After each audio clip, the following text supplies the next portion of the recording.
आने वाले कुछ ही महीनों में यूपी विधानसभा चुनाव होने वाले हैं, जिसे लेकर राजनीतिक पार्टियों ने अपनी तैयारियां तेज कर दी हैं।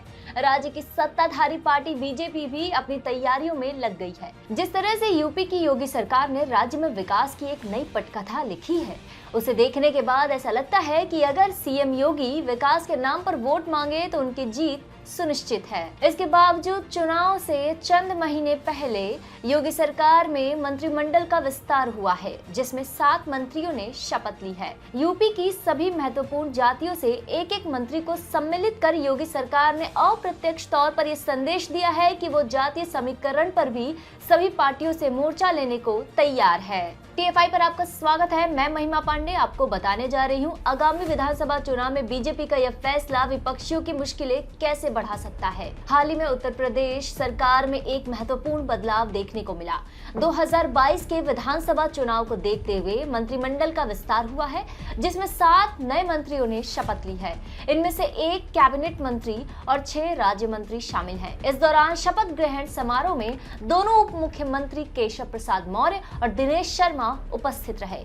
यूपी मंत्रिमंडल विस्तार में जिन मंत्रियों ने शपथ ली वे थे जितिन प्रसाद शाहजहांपुर से, संगीता बलवंत बिंद गाजीपुर से, धर्मवीर प्रजापति आगरा से, पलटू राम बलरामपुर से, छत्रपाल गंगवार बरेली से, दिनेश खटी मेरठ से और संजय गौंड सोनभद्र से। राजभवन में इन्हें शपथ दिलाएगी। इनमें जितिन प्रसाद कैबिनेट मंत्री होंगे, जबकि बाकी राज्य मंत्री हैं। लेकिन इन सब के साथ एक बात और भी है जिस पर शायद ही किसी ने ध्यान दिया होगा। नया कैबिनेट न केवल यूपी सरकार के शक्ति प्रदर्शन का प्रतीक है, बल्कि इस बात का भी परिचायक है कि किस प्रकार से आगामी विधानसभा चुनाव के लिए यूपी सरकार ने पहले से ही कमर कस ली है। यूपी की सभी महत्वपूर्ण जातियों से एक एक मंत्री को सम्मिलित कर योगी सरकार ने अप्रत्यक्ष तौर पर यह संदेश दिया है कि वह जातीय समीकरण पर सभी पार्टियों से मोर्चा लेने को तैयार है। वो कैसे? कैबिनेट मंत्री जितिन प्रसाद ब्राह्मण है, तो वहीं छत्रपाल गंगवार एवं धर्मवीर प्रजापति ओबीसी वर्ग से आते हैं। इसके अलावा सोनकर जाति से संबंधित है दिनेश खटीक, तो वहीं अनुसूचित जनजाति से चुना गया है संजय गौंड को।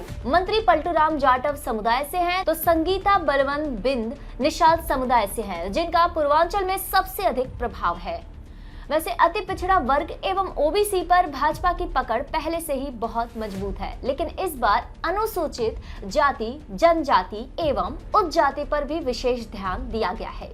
इसके 2 कारण हैं। अन्य पार्टियों का वर्तमान हिंदू टूरिज्म एवं पिछले कुछ वर्षों के कड़वे अनुभव, जिसके पीछे भाजपा अपने सबसे प्रभावशाली वोट बैंक को दोबारा गलत हाथों में नहीं पड़ने देना चाहेगी।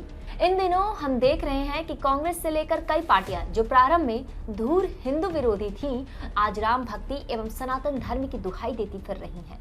आम आदमी पार्टी जैसी हिंदू विरोधी पार्टी तो राम राज्य की बातें कर रही है, परंतु इनका वास्तविक एजेंडा तो कुछ और ही है। वास्तव में यह हिंदू टूरिज्म सिर्फ एक बहाना है तथा जातिवाद के कार्ड को बढ़ावा देकर भाजपा के हिंदू एकता के ब्रह्मास्त्र को ध्वस्त करना चाहते हैं विपक्षी पार्टी, ताकि भाजपा का वोट बैंक बट जाए, जिसका फायदा अन्य पार्टियों को मिल सके।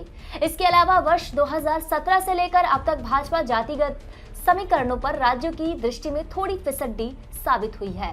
पूर्वोत्तर और महाराष्ट्र को छोड़ दे तो भाजपा कहीं भी प्रभावशाली प्रदर्शन करने में असफल रही है। गुजरात में भी भाजपा लगभग पराजय के मुहाने पर आ चुकी थी, क्योंकि हार्दिक पटेल, जिग्नेश मेवानी और अल्पेश ठाकोर के नेतृत्व में पाटीदार नेताओं ने पाटीदार समुदाय को भाजपा से विमुख कर दिया था और भाजपा इनकी काट ढूंढने में असफल रही थी। हरियाणा में यदि दुष्यंत चौटाला ने व्यवहारिकता नहीं दिखाई होती तो जाट नेता न चुनने के कारण भाजपा पूर्ण बहुमत के आंकड़े से चूक गई। बावजूद इसके कि मनोहर लाल खट्टर का प्रदर्शन पहले कार्यकाल में संतोषजनक रहा था। मध्य प्रदेश, राजस्थान और छत्तीसगढ़ के विधानसभा चुनाव में भाजपा को इसलिए पराजय प्राप्त हुई क्योंकि पार्टी शासन के अलावा जातिगत समीकरण बिठाने में सफल नहीं रही थी।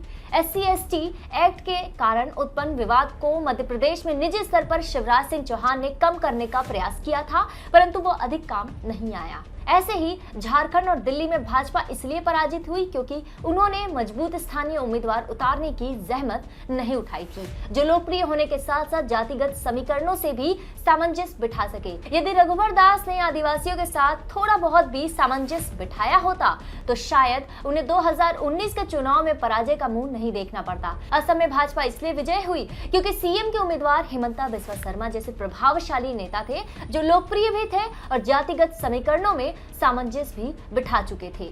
लेकिन भाजपा का उत्तर प्रदेश में वर्तमान मंत्रिमंडल विस्तार देखते हुए ऐसा प्रतीत होता है कि उन्होंने अपनी पूर्व गलतियों से काफी कुछ सीख ली है।